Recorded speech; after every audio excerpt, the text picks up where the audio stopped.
Oi gente, meu nome é Tamara e hoje a gente conversa sobre um dos livros dos 10 livros para 2022, O Morro dos Ventos Uivantes.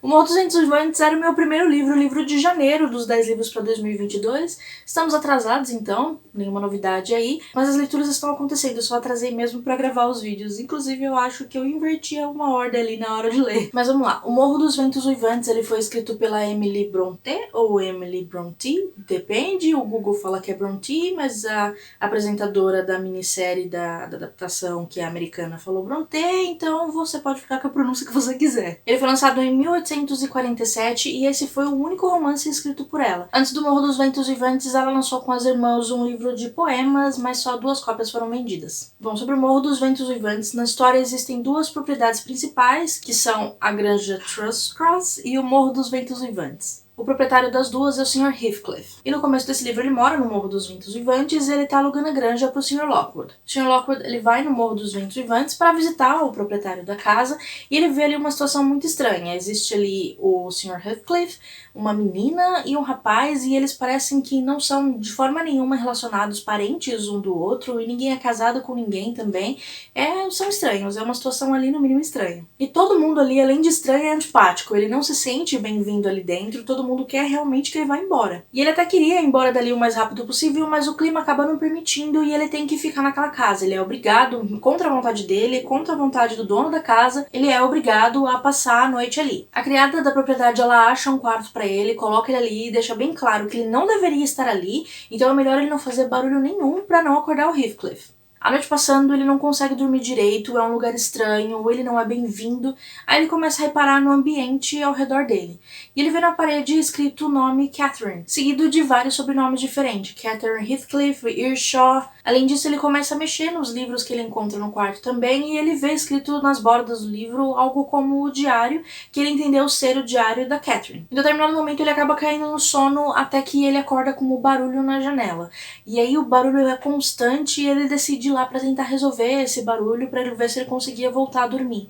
Só que aí uma menina agarra a mão dele e fica, me deixa entrar, me ajuda, eu tô perdida faz muito tempo e eu quero entrar. Ele fica assustado e até fala assim, não, eu vou te ajudar, mas aí ela fala, eu estou perdida há 20 anos e agora eu consegui voltar. Aí ele fica assustado, ele escapa e coloca uns livros pra tampar a janela e dá um grito que acaba acordando o Heathcliff. O Heathcliff, ele fica em choque com o que aconteceu e ele acaba voltando pro próprio quarto, abrindo a janela e chamando a Catherine, falando, eu tô te esperando, vem cá, vem só mais uma vez. Quando Lockwood vai pra casa, lá pra granja, ele descobre que a criada daquela casa, a Nellie, ela já trabalhou no Morro dos Ventos Uivantes e que ela sabe a história daquelas pessoas. Então a gente vai ter aqui a Nellie contando a história daquelas pessoas, o que aconteceu nessas 2 propriedades. Bom, então, anos antes, no Morro dos Ventos Uivantes, morava a família Earnshaw, que era composta do pai e dos 2 filhos, Catherine e Hindley. A mãe tinha falecido já há algum tempo. Um dia o pai deles vai viajar, ele viaja bastante negócios, e ele encontra uma criança abandonada nos seus 7 anos de idade e ele acaba trazendo essa criança para casa para criar como um dos seus filhos.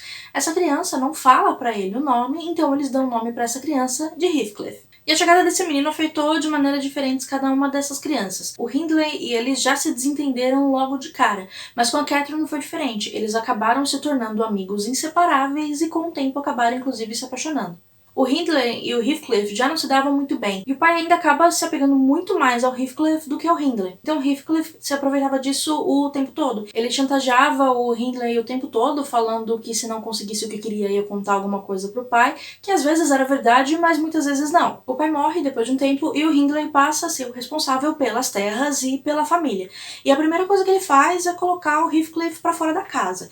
Ele vai ficar junto com os criados e se ele quiser continuar ali, ele vai ter que trabalhar. E é claro que toda a oportunidade que ele teve também pra maltratar o Heathcliff, ele usou. E o Heathcliff, que de bonzinho também não tem nada, já começa a planejar daí a vingança dele. Bom, em 1847, quando esse livro foi lançado, ele foi simplesmente massacrado, ninguém tinha dado nenhum valor pra ele, e hoje ele se tornou um clássico, até hoje ele entra na lista dos mais vendidos, então não dá pra descartar o valor dele. Ele é de fato um livro muito bom, mas eu sinceramente tive uma relação de amor e ódio com a história. Em todo lugar que eu vi, a primeira coisa que se falava desse livro é que era uma história de amor.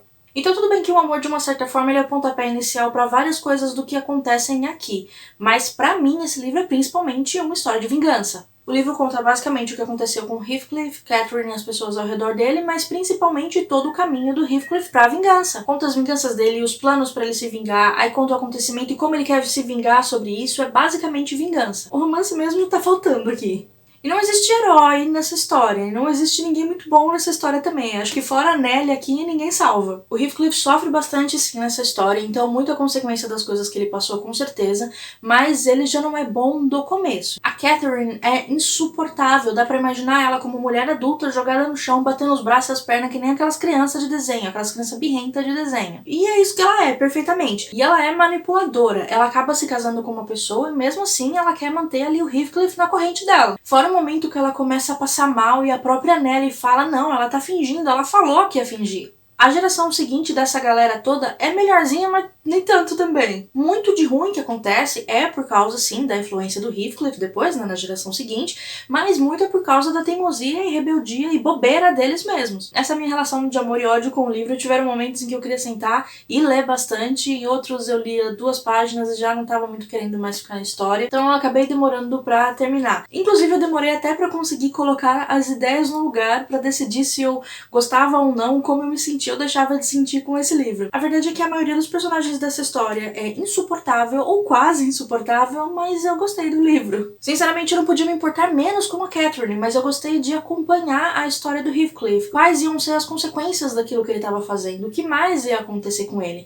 Porque, querendo ou não, apesar dele ser, sim, uma pessoa que a essência dele já não é boa, ele passa por muita coisa ruim, então você acaba torcendo um pouco por ele também. Você fica curioso com o que vai acontecer com ele. O Heathcliff, eu acho que seria o dito herói baroniano. Basicamente, ele consegue amar muito, mas é praticamente um psicopata. Ele é capaz de praticamente qualquer coisa. E isso acaba fazendo com que a história se torne interessante de ler também, apesar de não dar pra torcer tanto por uma pessoa assim. É uma história interessante de até onde a vingança pode levar uma pessoa e de quais as consequências também pra pessoa de toda aquela vingança que ela quer e que ela vai atrás. Porque a gente vê aqui o Heathcliff conseguindo praticar todos os planos de vingança que ele teve mesmo. Mas com que consequência? Mas essa é uma história muito interessante de acompanhar. Eu não sabia o que esperar do livro mesmo, eu nunca tinha escutado grandes detalhes sobre ele, eu só sabia que era um clássico e foi por isso que eu peguei pra ler, eu não tinha nada da história. Então eu não sabia nem o que pensar e, como eu falei no decorrer do livro, também foi uma relação de amor e ódio, mas no final das contas acabou sendo um livro que eu gostei pra caramba. E ele entra pra lista dos livros que eu vou querer reler eventualmente aí. É um livro que eu acho que vale a pena ler sim, e muito, mas não vai esperando romance, porque eu, pessoalmente, eu acho que aqui de romance mesmo eu não tenho quase nada. Mas é um livro clássico que eu acho que deve ser lido e eu recomendo com certeza. Bom, depois que eu terminei o livro, digerindo ainda se eu gostava ou não, eu fui procurar uma adaptação pra assistir. E ele tem várias, na verdade, mas eu não queria nada muito antigo. Eu não tava com pique de ver filme antigo, eu queria alguma coisa mais recente. E aí eu achei uma de 2011 na Amazon Prime. O filme tem 2 horas e 9 e eu consegui assistir só 35 minutos de filme. O filme quase não tem fala no começo e só tinha opção de dublado. Com todo respeito a dubladores, eu não gosto de ver o filme dublado. E ainda por cima tinham alguns momentos em que acho que esqueceram da dublagem, as conversas de fundo estavam em inglês. E de qualquer forma a história não tava o filme não tava me chamando a atenção, né? Não a história. O filme não tava me chamando a atenção. Não gostei muito dos atores. Eu sei que muda, né? Porque começa falando deles criança e vai pra adulto, mas eu não sei quanto tempo vai ficar aquelas crianças, eu não tava gostando, então eu não consegui terminar de ver esse. Aí eu fui procurar uma adaptação que foi feita pra TV em minissérie em 2009 com Tom Hardy. E eu adoro Tom Hardy, acho que no final das contas foi por isso que eu vim parar nessa minissérie, acho que isso que me animou um pouco mais. Só que aqui o Tom Hardy, ele faz o Heathcliff, e o Heathcliff, ele é um menino negro. Tá, mas tem uma outra coisa que também é que colocaram o Heathcliff como completamente vítima. Ele não mostra toda aquela maldade que já existia nele desde o começo. Coloca como se tudo o que aconteceu, toda a maldade que veio dele foi por consequência dos abusos que ele sofreu ali na mão do Hindley, mas não é exatamente assim. Na história original ele já não é bom, ele só vai piorando. Então na minissérie você acaba tendo uma empatia muito maior pelo personagem, porque parece realmente que ele só é daquela forma porque fizeram ele ser daquela forma. Mas ainda assim eu gostei pra caramba, foi uma adaptação legal e ficou bem interessante de assistir. Pra quem gosta, inclusive, não aparece tanto, mas tem aquele principal, eu não sei o nome, mas eu vou pôr a carinha dele aqui, do The Walking Dead. Essa minissérie ela tá disponível completa, legendada no próprio YouTube. Só que a qualidade dela não tá das melhores, mas dá pra assistir. Talvez mais pra frente eu termine de assistir esse filme da Prime, vamos ver, quando eu estiver com muita boa vontade. E até tenho vontade de ver as adaptações antigas, sim. Eu gosto de filmes antigos, eu só não tava muito no clima daquilo. Tem uma adaptação que eu tenho até medo de chegar perto, eu não sei nem se é especificamente do Morro dos Ventos Vivantes, mas o nome é o nome do livro original em inglês, porém tem um mundo adolescente na capa, eu não sei se tô querendo ver isso não, mas quem sabe eu dê uma olhada também. Se eu chegar a assistir mais algum deles, eu comento com vocês no Instagram, mas não estou com essa coragem toda agora. Mas de qualquer forma, essa adaptação pra minissérie é uma boa adaptação, tem lá suas mudancinhas, como sempre, tem suas mudancinhas, mas vale a pena ser assistida, mas com certeza o livro vale muito mais ser lido. Bom, então é isso, eu vou ficando por aqui. Fiquei feliz, sim, no final das contas, com a minha escolha para o primeiro livro, né, do projeto de 10 livros para 2022. Vou pegar o passo quanto antes para trazer para vocês os próximos livros, que já tô terminando de ler também, já tô quase dentro do plano certinho, então já trago mais vídeos para vocês. Eu vou ficando por aqui, não se esqueça de deixar o seu curtir, se inscreve no canal também e ativa o sininho de notificação para receber os próximos vídeos. Me segue também nas redes sociais, eu vou deixar todas aqui no box de informações. A gente se vê no próximo vídeo e até mais!